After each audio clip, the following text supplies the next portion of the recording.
on so I can rewatch or whatever. Yeah, yeah, that's fine. Okay. So you know how verbals go, I assume. Yep. Kind of the Right. gist of it, yeah. Okay. Is it counterproductive to want to know every small detail about the game, even if... well, are you asking this, like, to improve? Well, yes, and it'll kind of tie up with the last question, in the sense that I'm not sure what I want to do with my life later on. So, there, like, most of the questions are going to be a lot about how to study matchups, how to, like, study the game itself. Okay. But yes, I would like to improve my own play as well. Well, it is counterproductive to want to know every small detail about the game, even if it's not applicable at your LO, yes. And that's just because if you... Sorry. It's fine. Oh, fuck. If you devote all of your time to learning small details about random champions and random things, you're never actually going to spend time yourself getting better. You're going to be so consumed in things that don't matter. Champion picks don't matter. Counter picks don't matter. How you build your champion slightly matters. Your AD carry doesn't know how to last it under tower. Doesn't matter. You know, like, very, very small things, very small details that they build up over time, they don't matter the lower you are. They become more and more important the higher up you go. Okay? So basically it's like this, there's this scale, right? So there's, like, challenger. Alright, oh, I can't write. Hold on 1 second, let me change the... I think I can write with this one. Yeah, okay. Alright, so there's... Are you... Oh, I'm not sharing? Okay, drawing? sorry. Yeah, you're not sharing. Okay. Alright, so there's Challenger, and then there's Bronze, and then there's Burst Fire. Right? So, in between here... Okay, well this should actually be way... like, this should just keep going. There's like an arrow indication that it goes... No, alright, but in all seriousness... Okay. Alright, so there's challenge. So, all the small things, like the tons of little etc., they don't matter down here because they can't build you up. Okay? Because basically what you need is you need huge bricks. You know, like fundamentals and foundation, etc., because that's how you get up to Challenger and stuff, right? And then once you get to the Challenger and like you climb the fucking, you build up tons of bricks and whatever, what ends up happening is you can't really keep climbing higher and higher, okay? Like, just placing brick after brick after brick. So what ends up happening is you throw little pieces up, and then, those little pieces eventually keep forming, you make a mountain out of a molehill, and those are the advantages that pro gamers use. But they don't begin to matter until the end because it's all too easy to just keep laying bricks down, to get up there first, and then once you're there, you start adding up, random ass things. You gotta climb the ladder. That makes sense? Yeah, I know what you mean. Okay, so that's pretty much it. So don't concern yourself with the minutia inside of League, because that would be very bad. And there's no point to it either, also because the game is ever changing, right? So what's the point in... Small things change. Yeah, exactly. The chaos constantly changes. Okay. The fundamentals, I think I described in one video, but we'll just write them out again. It is like trading, warding, mini-map awareness, mouse accuracy, mouse speed, yeah, I mean, you can keep going on this. Damage foresight, I'm guessing CS is there as well? spacing, CSing, of course, yeah. CSing, spacing, combos, you know what I mean? Like, it's just basically stuff like this. This is the fundamentals. What is not the fundamentals is, well, cookie cutter build orders are actually a part of fundamentals. This is not a part of the fundamentals. Weird build orders, roaming, you know, special ganks, counter ganks, what else? You know, cheeses, like level 2 cheeses, etc. Meta is not a part of the fundamental because meta in itself is ever changing. You know, counter picks are not a part of the fundamentals. Lane swaps, etc. Like, all of this stuff doesn't matter at the end of the day. It never will matter. Because someone that is so strong in these areas never have to worry about these areas. Okay? Like, all of this, like, strategy, whatever. Alright? This has nothing, yeah, okay. That's pretty much it. So, I mean, how to practice them. I mean, you know how to practice trade. Like, what more can I really say about, well, you practice trading, you practice your warding and stuff, right? Because, I mean, to sit here, we could go over every single one for hours on end. We could spend 10 hours talking about trading, 10 hours talking about warding. Even more than that, obviously. You know, and then how do you practice this? I think it's self-explanatory to a certain degree on how you practice it. And I think it's just, do you actually have the discipline to keep doing it, and do you find enjoyment in doing it?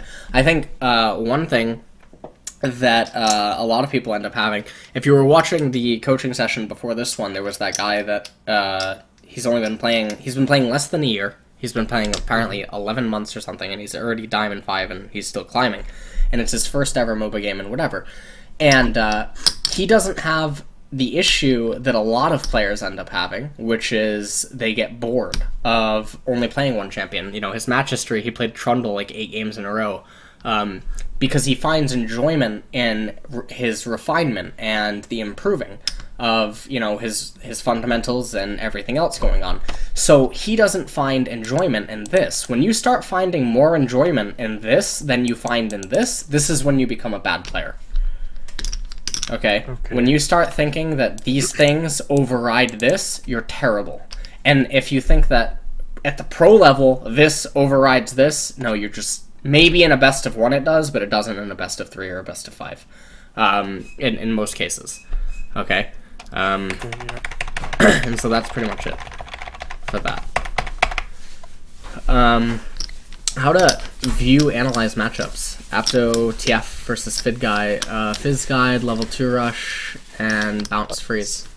So what I mean from that question is, like, I watched that Apto TF versus Fizz Guide, and it gave so much insight on how he views the lane and how his matchup should be played. So far, like, it changed the way that I view the way I play my lane, because I'd go for I'd push really hard and go for the level 2 and try and do something level 2, but that doesn't exactly work in every champion and every matchup. So when I'm faced with a matchup that I'm not too accustomed to, how exactly can I, like, know when I'm stronger, when I should, like, well, analyze it, I guess. Well, okay, so first off, let me stop you somewhere right now. What do you think the stuff that you're talking about right now falls into? In some ways. It's gonna fall into the exactly.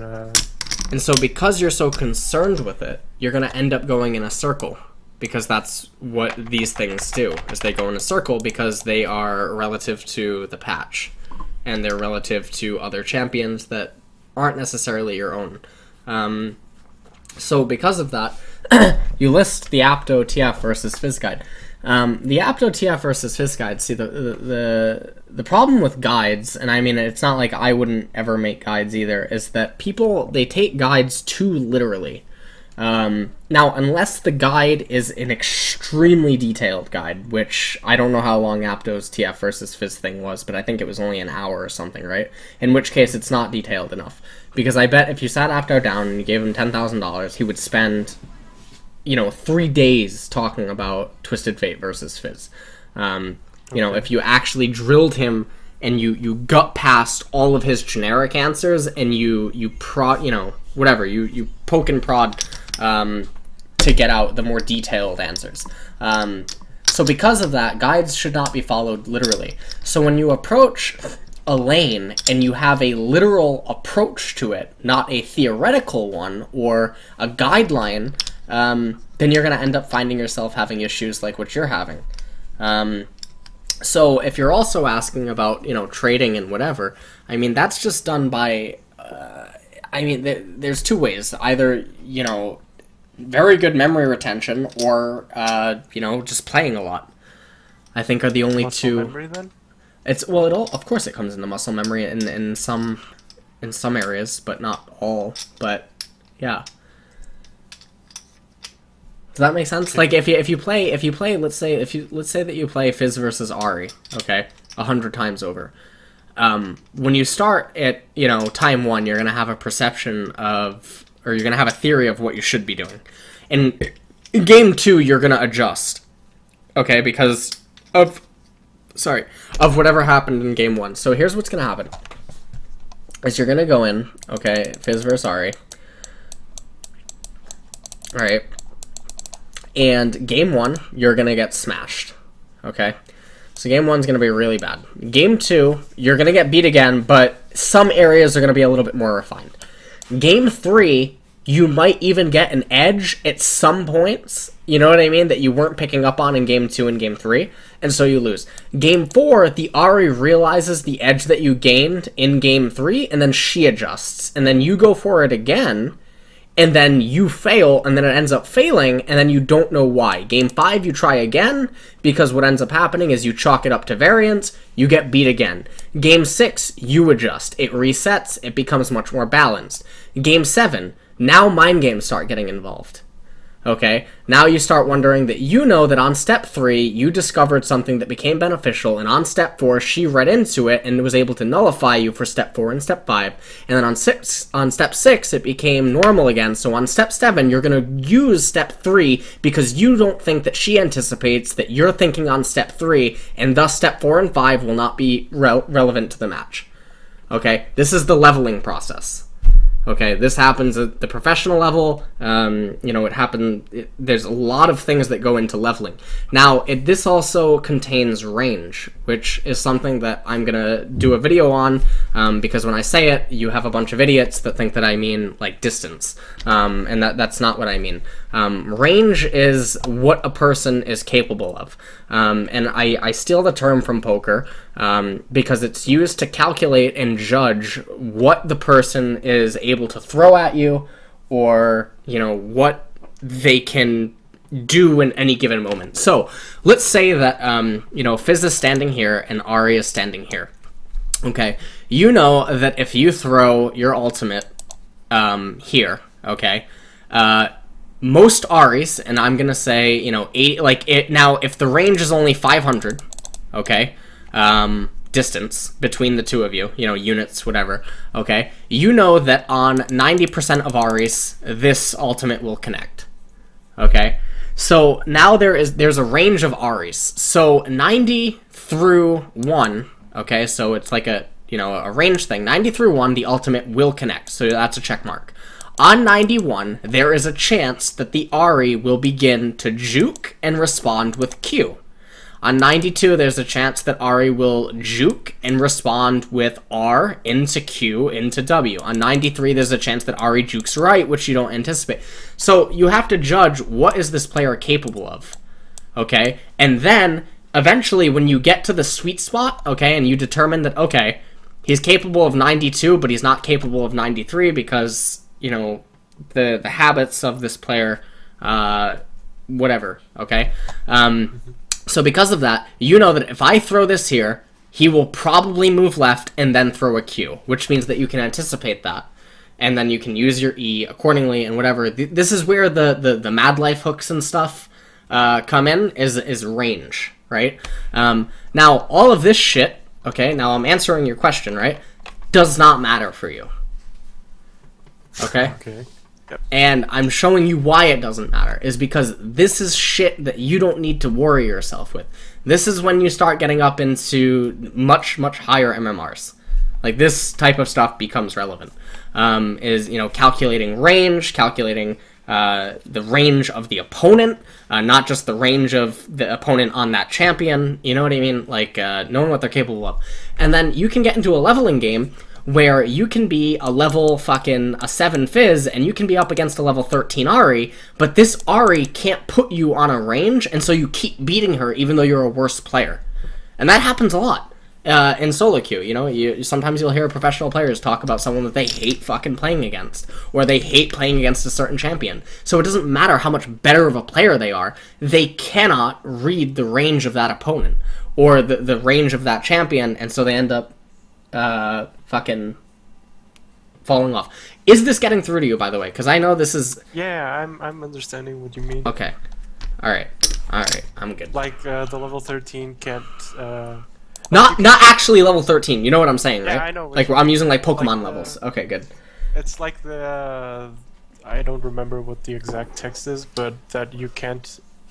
Well, I think it was the chess champions, that you can't exactly know what a lower level player will do, like, and predict and play accordingly. Yes. That... There's that quote, right? About the swordsman. Yeah, I don't remember it right now, but yes, that thing. You know the swordsman quote thing, right? Oh yeah, the swordsman. That's it. Okay. The what is it? The best swordsman of the world is more afraid of the person that's never picked up a sword than the second best swordsman in the world. So if you have the best swordsman in the world, okay, so this guy is, you know, the best swordsman, okay? So this guy's the best swordsman. He is more afraid of the person that's never held a sword than the second best. Because the second best, the best swordsman can judge his range. You know what I mean? He knows what he's capable of. He knows what he can do. He knows that he can play a leveling game with him. You know what I mean? But this guy cannot fucking read Prototype. It's not possible. You know? You just cannot get into the mind of that. And so because of that, it's very dangerous because that person's very volatile. Like, that just doesn't make any sense. So anyways, I just wanted to go over all of this to show you why this type of stuff does not matter at this point in time. Okay, until your fundamentals are a lot more sound, it doesn't matter about analyzing it. Now, if you're talking about analyzing it outside of the game, so that you can get a better understanding of it and not for your own personal reasons, and this is what I'm talking about, like analysis and coaching and, you know, whatever, because I feel like this question can be approached in two ways. One for self-gain and, you know, in terms of gameplay, and then one for self-gain in terms of analytical type stuff. I think the issue with that is that it's better to have group discussions. I think Thorin just came out with a video on it about coaches or something, and he talks about some concepts in the first like 5 minutes about coaches and, you know, where does their knowledge come from and where does, you know, blah blah blah blah blah, and I think that would answer a lot about this, that would, you know, save both of us a lot of time and allow me to go into depth on more topics. So you could just watch that. I think the video literally came out yesterday. All right, so I'll look into it. Yeah. Lane psychology. How to analyze opponent lane movements and predict them, identifying trade opportunities. This is the same thing. Yeah, I guess it's the same thing, yeah. So, the one thing I'm going to tell you is to not go and look at replays and try to do all this, okay? Because right now, you're not capable of it, right? And then you have a bunch of people that are like, well, how do I get capable of it? Well, first, build up your fundamentals, you know, before you start looking at trying to take on stuff like this, right? So rather than wondering how to analyze the opponent's lane movements, get so good yourself that you can play on autopilot. Because when you begin playing on autopilot, it's a lot easier to look at your opponent. Mm-hmm. You know? But right now, I know that you're not on autopilot. Most players aren't on autopilot. You know? Okay. Yeah, I think the main issue I have during my laning phases is, well, I look, when I play lower elo players versus when I play higher elo players, I don't really know differences in my own play. Like, I just do stuff and lower elo players get beat, and I'm not sure exactly why. I don't know exactly when to trade, like how when does a trade go in my favor and why? Well, Is kind of what I don't know how to recognize. And I guess trading, since you said trading was one of the fundamentals, I'm kind of asking how exactly do you trade then? Okay, so here I'm trying to have. I mean, this is gonna be difficult without like a clip or anything, right? So, if you go onto a bridge, okay, and you jump off the bridge, and you fall into the water and it hurts. Okay, now this isn't real life, so you get another chance. Okay, so you go up to the bridge again.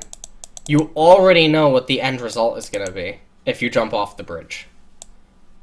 I don't think it takes much effort to know that jumping off the bridge was a bad choice because right. Well, it's not just that. It's that nothing was accomplished. You determine that there's nothing to do, right? So you just don't jump off the bridge. Now, I get what you're saying in that you don't know why or you can't see why, but that just doesn't make any sense. I mean, if you punch someone in the stomach and they do or they don't show a response to the pain, you can know what just happened, right? Like, if you hit someone and they lean over and they're holding their stomach and they look like they're gonna puke, obviously you know that you did something good, right? Like, not necessarily good, you know what I mean? But if you hit them and it feels like you're hitting a fucking wall and they just look at you like they're about to bend you over, probably wasn't a good choice. Okay. It's just reverse engineering. So again, it comes down to it comes down to game experience, but repeating. I mean, I don't personally believe in. I don't see how you could approach someone, throw a Q at them as Annie, and then look at their HP bar and be like, that was or that wasn't a good choice after 100 games. I mean, like whenever. What I mean is that, let's say for example I'm playing Victor. It's something that I play a lot. Whenever I play lower elo players, like I'll just randomly throw a laser to the minion wave. I want to clear the wave and push it out, and they get hit by it. Okay. And, do you ever think about throwing them? I don't think about aiming at them exactly, but like I don't know exactly how to explain it. No, I get what you're saying. So you went to hit the wave, but then it also hit them. Yes. Okay. You don't think to yourself, well, how can I improve? So, okay. So if I ask you right now to go run, right, like outside, okay, and I want you to run 100 meters, okay, and you run 100 meters in fucking, I don't know, like let's say, fuck, Jesus Christ. Maybe I shouldn't use track as a... No, okay, alright, here, we're just gonna... Alright, so I'm gonna ask you to drive to the market, okay? Okay. So you're gonna drive to the market, and you take your standard route, okay, to the market, and you arrive at the market in 5 minutes. Okay, now I want you to find a way to arrive to the market in 4 minutes and 50 seconds. Well, you're like, okay, well, maybe I don't need to come to... You know, maybe I can come to a rolling stop here, or maybe I don't even need to stop because there's no stop sign, so I can just take a switch. You know what I mean? Like, you start thinking of ways that you can improve your route, and then maybe you even open up a fucking map, okay, and you determine that, oh, well, there's another way that goes there, you know, and it just takes some back roads. This is all that you need to do. So don't you ever look at the lane and be like, okay, I want these minions, but what else can I get? Or do you just not think about that? Because if you don't think about that, that's a problem in itself. Because I just don't understand how you can play 100 games as Victor, and you don't start looking and questioning like what you're doing. I guess I do it, but not exact. Like I don't think exactly about it. All right. Well, I mean, I don't. But you would. That's not difficult. Like I know that if they try and hit me, I can Q and get a shield, and I'll win the trade that way. Like I'm just using Victor as an example because I play Victor often. But if then I pick another champion, I don't know exactly how to find those trade opportunities. I don't know. Okay, wait.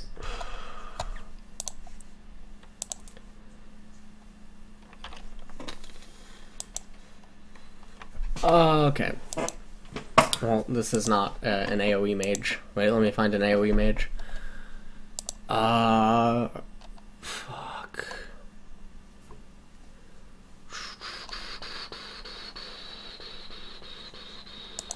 There has to be like a Victor in here. Well, I mean, there's Ika. I want Victor, actually. There is a Victor. Okay.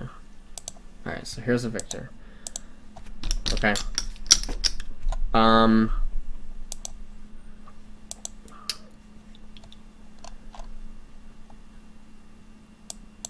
So, okay, here he is. Right? You can see this? Okay, Yes. so in full screen... Here, actually, I'm just going to take a screenshot of it. Hold on. This would probably be easier. Oh, Jesus, no.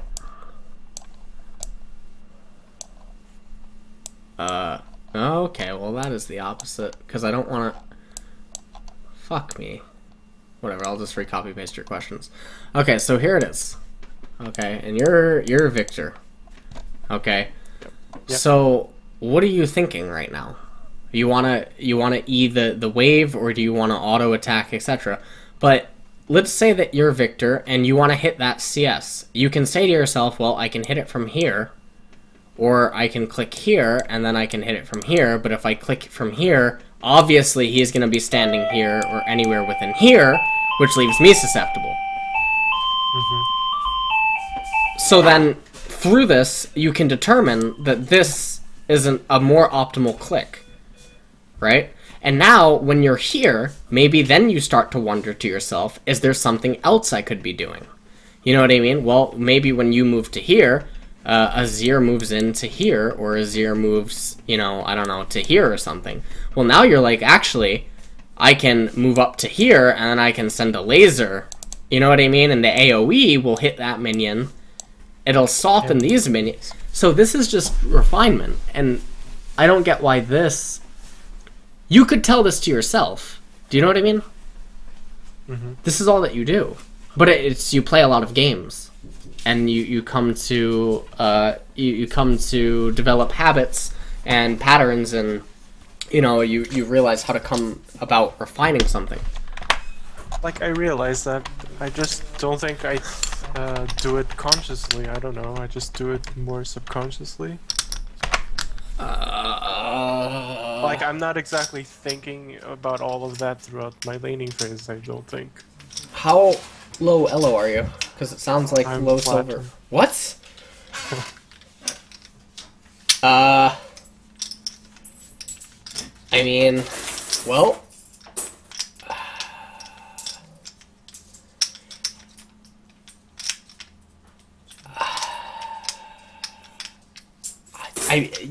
I mean, okay, if that's the case, then you have one of two options. You either go on a really low elo account, and you start thinking while you do it.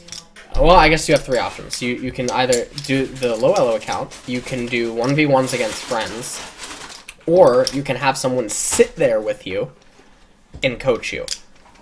Because this falls into the talent thing that I talk about. If your brain isn't approaching the game like this, if you're literally just playing off of feel and coincidence and like random stuff, like a fighting game simulator after hundreds and hundreds and hundreds of games, then I don't know how to just make it appear. Do you know what I mean? I don't personally believe that it can just appear.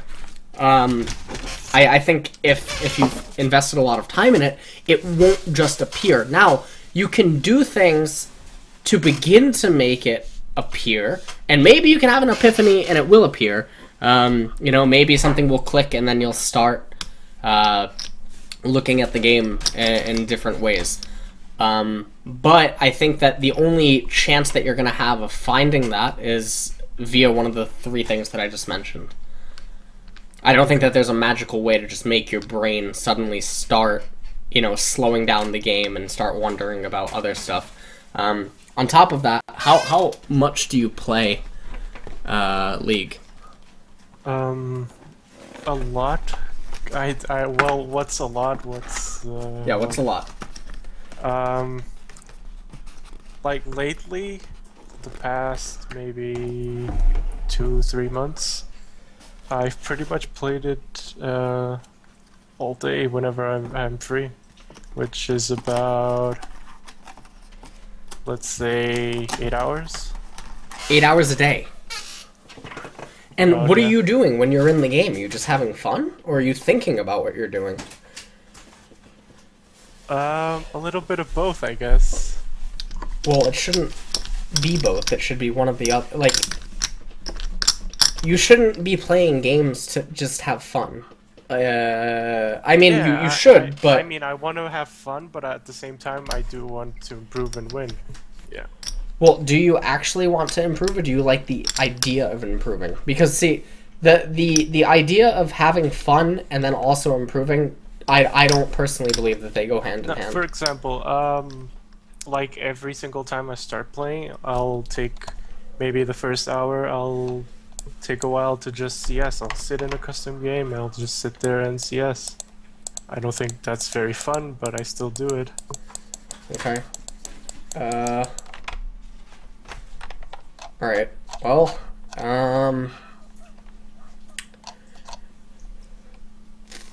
I don't know. Well, I just don't know how exactly, like, I think I do a lot of things in my lane subconsciously. Like, I know, like, I'll be looking at the opponent and I'll see, okay, I have to dodge this skill shot, I'll walk to the side, or try and juke, whatever. Meanwhile, I'm trying to get that CS, but I'm not exactly thinking, okay, he just used this, can I just all-in him right now? and you don't play enough games to where it goes into your subconscious? I'm not sure. I mean, if Ari throws a Q, you can't then, within 2 seconds, be moving your champion. If I throws a Q, for example, and if I dodge it to the side, and I'll laser her, Q her, whatever. Yeah, but you can't think that within 2 seconds, you know, sometimes if you watch a high-level player stream or something, sometimes you'll see them die to something like, okay, like they 1v1 Tryndamere because they don't think that he has his ultimate. You know what I mean? They're like, oh, he doesn't have ult here. But they weren't paying attention to the time, and he does have ultimate, and they die. But they died because they were aware that there's a chance Tryndamere doesn't have his ultimate, but they were incorrect in their guess on when it was coming up. You know what I mean? So if Ari throws her Q, so this is the problem that sounds like you're having, okay? Ari throws her Q at you, you dodge it, and then you laser her, and that's it. The thought process ends there. But it should be, I lasered her, her Q is still on cooldown for 6 seconds. What can I keep doing? Right? Okay, I guess I just don't look too far ahead into... But you need to. So, again, it comes down to the one of three things. Either get a free coach to sit there with you for every single one of your games, okay? Or go on a bronze account, where, I mean, then you just have to resist the fun and just, you know, killing people over and over. And you wonder if you queued up with their bots. Or, wait, what was the fucking... So you got the... Okay, yeah, free coach, the bronze, or, you know, you play a lot and you start telling yourself to do stuff. Alternatively, you can also... You don't even necessarily need a free coach, you can have a friend. But also play 1v1s. Okay. And then maybe sit on Skype with your friend and talk about what you guys are doing. Obviously, though, that's eventually going to run in circles because, you know, like, you need to be pushed against players that are better than you, you know, gradually. Yeah, okay. I guess I can try and, like, talk to myself and say what I think I should do in certain situations. Kind of like a streamer does. I think do first, think later is better for where you're at right now. Okay. That's just my opinion. Oh, fuck. Fair enough. Alright, solo queue versus rank 5s. Just play solo queue, there's no reason to play rank 5s. The And thing is, a lot of those other questions are going to be pertaining ranked 5s. Oh.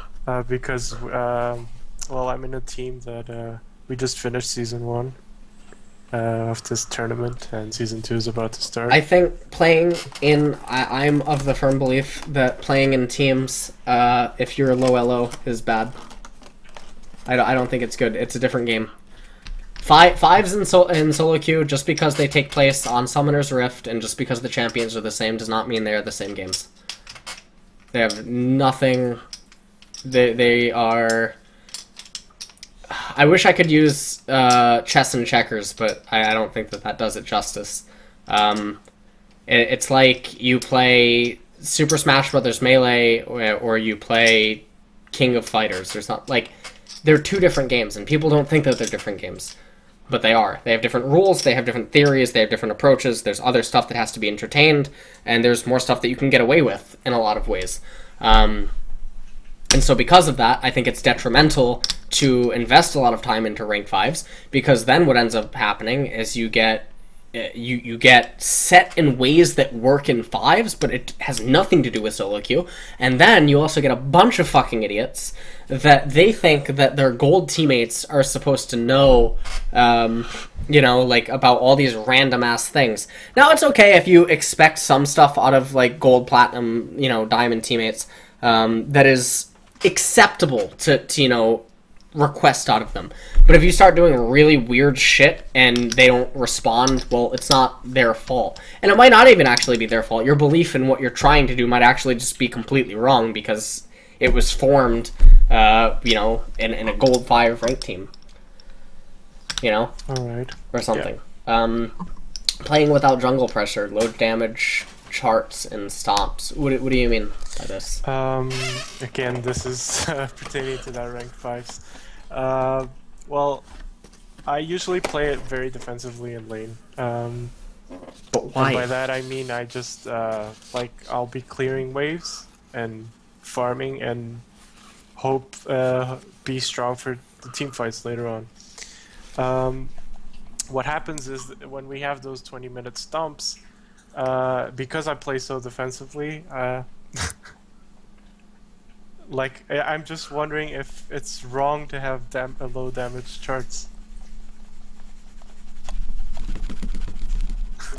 Fuck. That's it. No, stop. Just.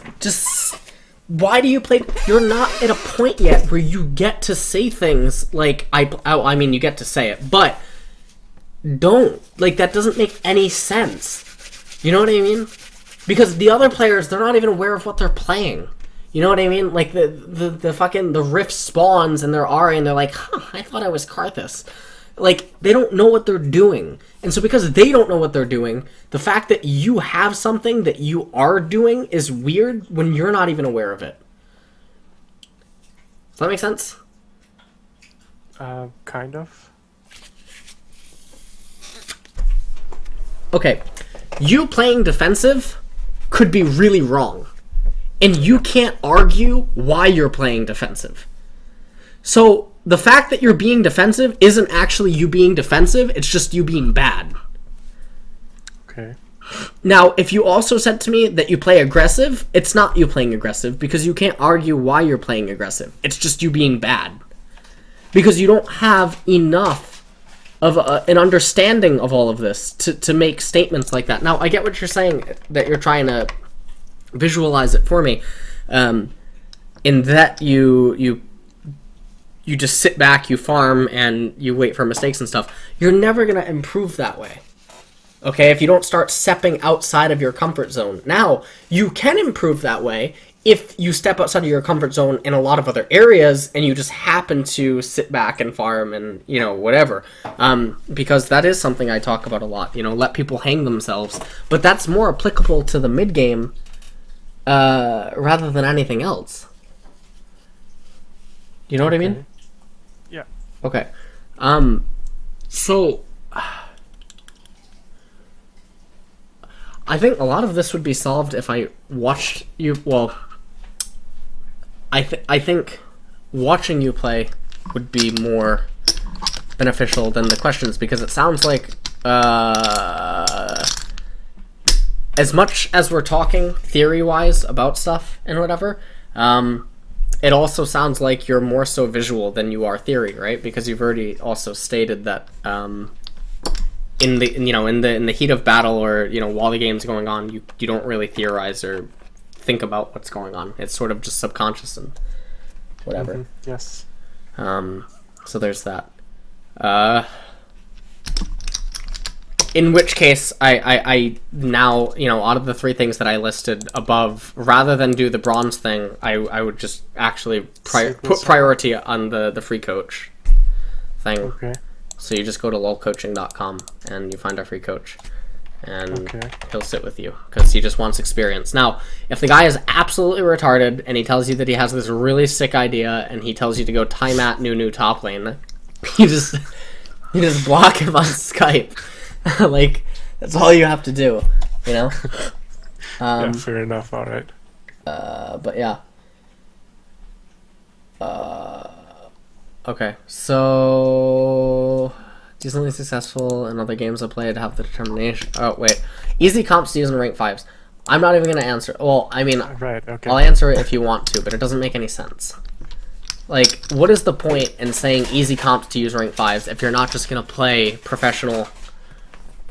Like, I know, you can look at LCS and use stuff. them as, like, at the potential they could have, or whatever. Right, because then you're just playing to have fun. And in which case, then why is the comps even being brought up? Because that doesn't make... That is an argument against fun. Do you know what I mean? Because comps suggest that you're taking something somewhat serious. Well, if you're taking something somewhat serious anyway, why aren't you, if you're also trying to improve, not just using LCS, LCK, whatever, team comps?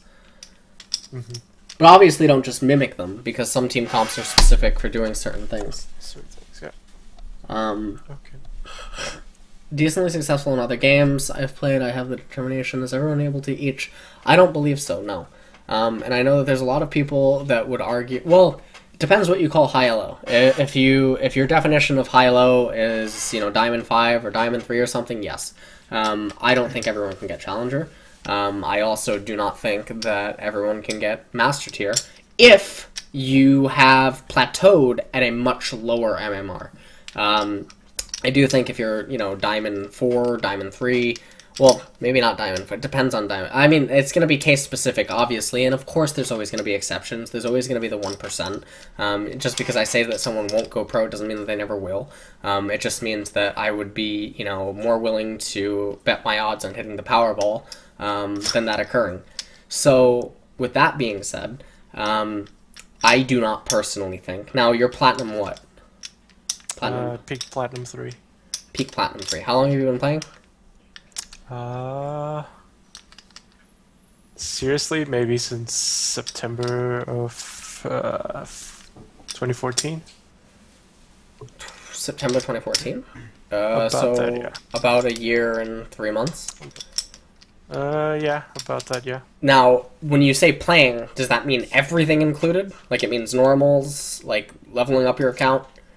No, I started, like, as a joke in February of that same year, I guess. Okay, so it's more like 2 years. In some ways. Guess, yeah, sure. Okay.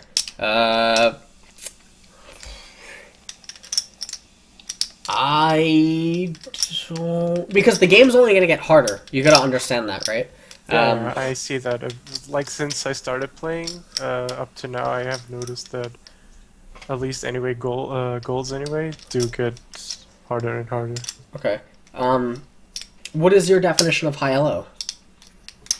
Probably Master Challenger. Okay. Maybe Diamond 1. I mean, if you keep playing for like 2 years and you keep playing 8 hours, I don't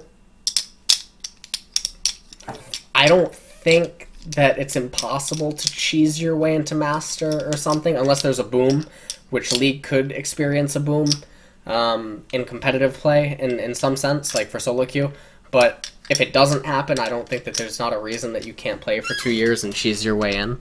But I don't think, and this is just in my opinion, that you would ever get Challenger. Just from the things that you mentioned about the difficulty in processing information and applying it after already being a year and a half. And and that is your apparent big or largest issue that you have with League. So, that's all. But Sure. yeah, but yeah, Okay, what I you think said. you can go higher, but yeah. So there's that.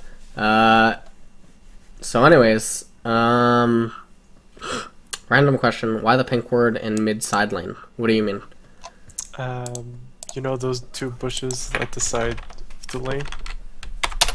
Wait, hold Like, on. I've never understood why there's a pink there. It doesn't give that much vision. Where are we going? Here? Like those two side brushes. No, to the top of that, like in the river. Yeah. What do you mean? Like I feel like a ward, like if you put it in the little brush thing in front of Baron, it gives just about the same vision. But it gives more information. I feel like if a jungler passes by and he goes to Scuttle Crab, for example, you can't exactly see him. Okay, well, alright, so these wards are more so bait wards, and they're used early on. The longer the game goes, these don't exist. These exist within the first 3 recalls, usually, and then it starts becoming this, and this, and this, right? And then obviously like this, this, okay? Now what these are for is, okay, so you have this ward, alright, now let me get a jungler. Alright, so here's your jungler. And I apparently can't grab him. Oh my god, I hate this. This is retarded. Okay. Alright, so now, so we're gonna... Alright. So there's this jungler, and he's coming over here, he comes to gank you. So first, gank fails. Then, he sees this ward, and an exclamation point goes off above his head. You know, like you're playing fucking Metal Gear Solid. And he has to come back in and kill the ward. Well, during this time, let's say that your jungler is Lee Sin and he was doing wolves, and he saw this happening. So first, he got notice that they were coming when he was here. They come to gank you, they fail. By this time, he's here. They come back in, and now Lee Sin's here. What happens? Yeah, we can collapse on him. Okay, now let's say that Lee Sin wasn't even here. Let's say that you're here and you're Victor. What happens? You can poke him while he tries to get the pink. Okay, now let's say this jungler isn't even here. Let's say that, you know, your jungler's right here, and this guy tries to come and hit this. What happens? Yeah, okay. Okay, what happens if he walks in here, and then he tries to kite upwards, and your jungler comes out of here, and then you just keep walking straight. By the time he gets here, he gets AoE'd and stuff. You know what I mean? Like, So these... it's more of a bait. Yeah, I see what you mean. It's much more of a control ward than it is a vision ward. Like, there's multiple uses of it. You know, whereas it's much more difficult. Are you going to sleep? Okay, bye. Okay, so all right, and that's pretty much it for these type of words. Does that make sense? Because I just felt that that ward wasn't exactly too useful, especially since junglers in mid lane have so many places to gank from. Yeah. And you can't exactly see them coming. Well, this word shuts down a lot of gank routes, and then other gank routes are able to be shut down by reading accordingly. Because I mean, if you have this word here, okay, and then you have a green ward here, like it's very difficult to actually get ganked if your reads are on spot.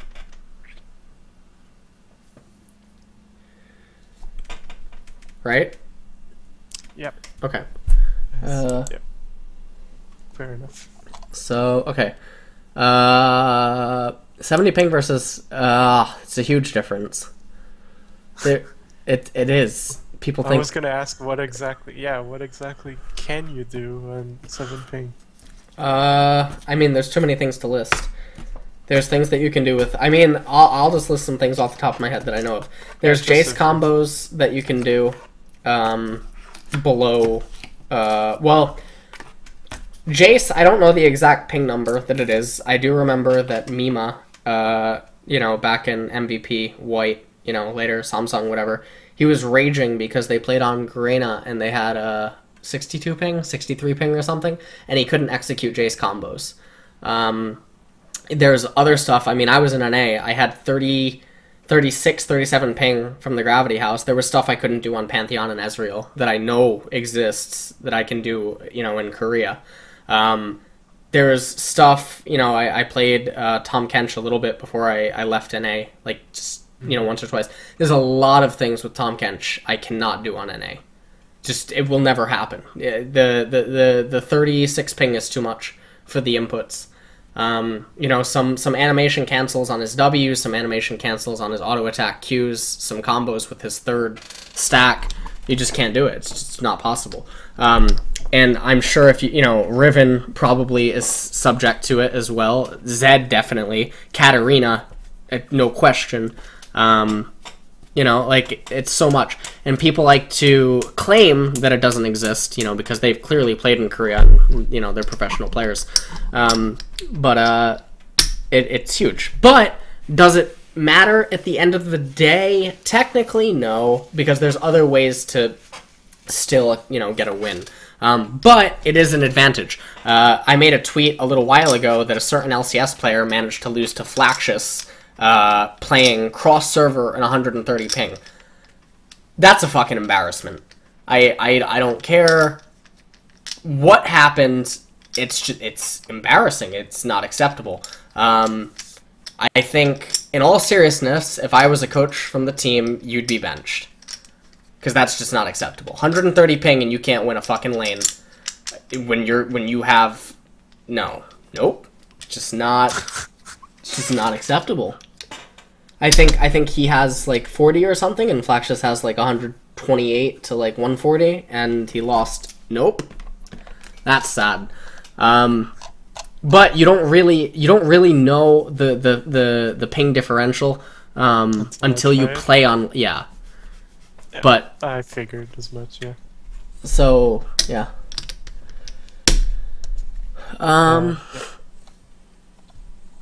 So anyways, that's pretty much that. How does one study the game as... I don't know. See, this is a weird question. I don't know.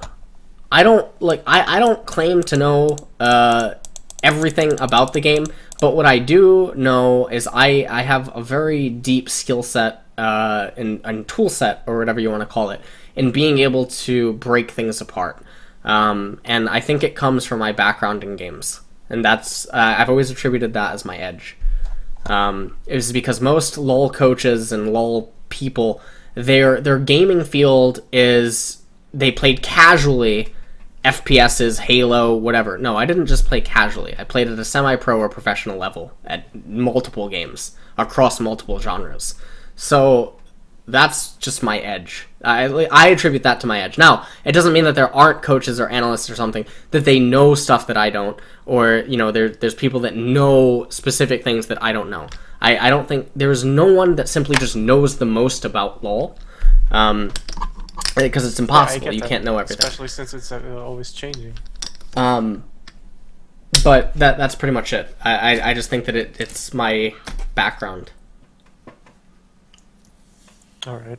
And I guess that question was just for the last one. Yeah. Okay. Getting into making a living off. Oh. Super unlikely. How old are you? I'm 23. Oh, okay. Going pro is super unlikely. My agent streaming is super saturated. Yeah. I mean, getting. I don't know if I still have it on this PC. Give me a sec. Sure. Someone made a wait. I don't know if it's still on this PC. Someone tweeted it at me, but there's absolutely no way I'm gonna find it. It's like a pyramid that it explains how difficult it is to make money in League. I'm not going to click on any of these folders because I don't know what's going to open up.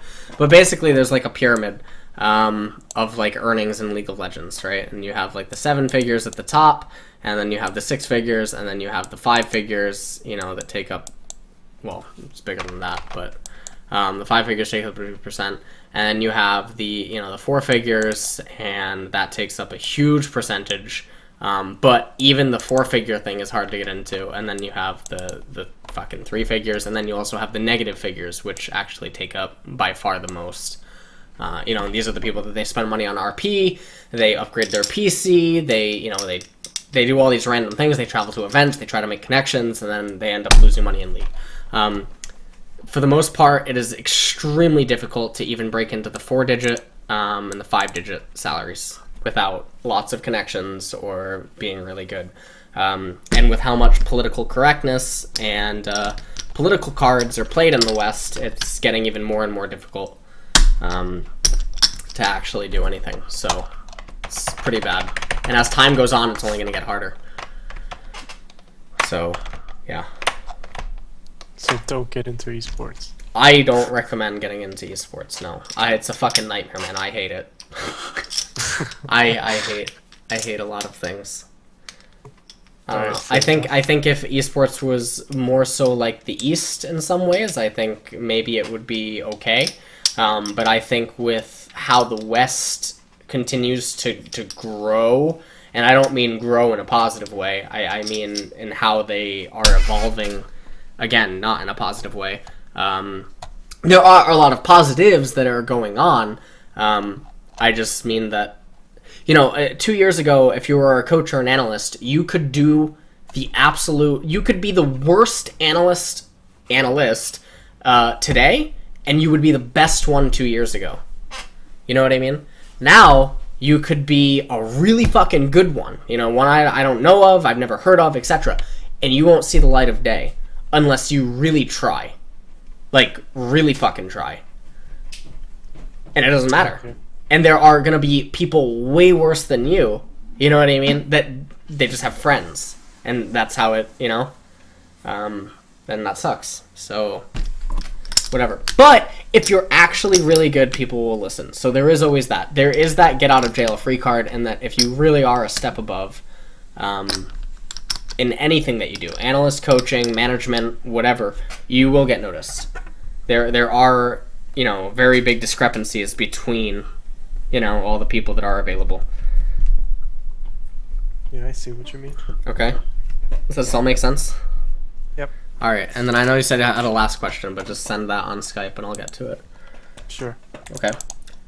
I'll do it right after. Was this helpful? Are you okay? I think so, yes. Okay. Alright. I'm sorry that the first few questions were a little rough, but yeah. It's fine. So, I knew what I was getting into. God bless. Alright, so yeah, just go and get the free coaching from Wall Coaching, and then you let me know how that goes for you. Because you've had me on Skype for a while, so you can just message me, and I'll reply to you. Okay? Alright. Alright, man. Sure. Alright, good luck. Later.